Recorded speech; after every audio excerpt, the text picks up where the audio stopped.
I got a message on the Instagram today and I want to share it with you, and I'm going to try to hold it together, but no promises.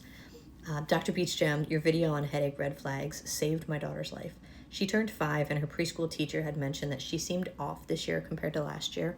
We had an appointment to see her pediatrician in 2 weeks, but then everyone in our house got a GI bug. Everyone ended up getting better after a day or two, but she couldn't seem to kick it. She woke up with a headache for a few days, which we thought may have been dehydration. She did seem better during the day, but she still had a headache and sometimes vomiting before school. I saw your video and everything seemed to click. I felt paralyzed for a few minutes, but I collected myself and called the pediatrician, who was also very concerned and told us to go to the ER. The ER rushed us back and were amazing. The CT showed she did have a tumor and it was causing hydrocephalus, which is a blockage of the CSF fluid. We met with the neurosurgeon and were admitted for her to have surgery in the morning. They were able to completely resect the tumor, and it was a pilocytic astrocytoma. She's doing amazing now. We're monitoring, but don't think she'll need further treatment or a shunt. I can't imagine what would have happened if we didn't see your video. I'm so grateful for your content and so lucky we saw your video when we did. Headaches are a pretty common reason that people bring their kids to the emergency department, and the vast majority of the time it's not a tumor. But even as a mom, when my kids get a headache, that's where my brain goes immediately, is it's a tumor.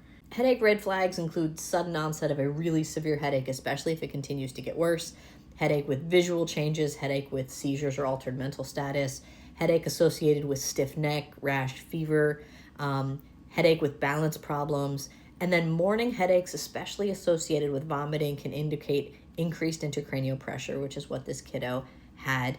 And I'm really glad that they got taken care of, because that increased pressure can cause some problems. And so it's important to get checked out. If you have any questions, make sure you chat with your pediatrician or head to the emergency department. Social media is so weird. I'm sitting in my office by myself talking to my phone, and then I'm going to post this video, and inevitably there will be some really negative and frankly insulting comments.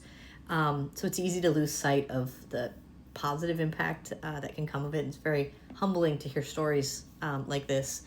Thank you to that mom for letting me share her story. She didn't want to use names, but she gave me permission to share her daughter's story. And I really appreciate her and everyone else who supported me, especially with positivity the last couple years.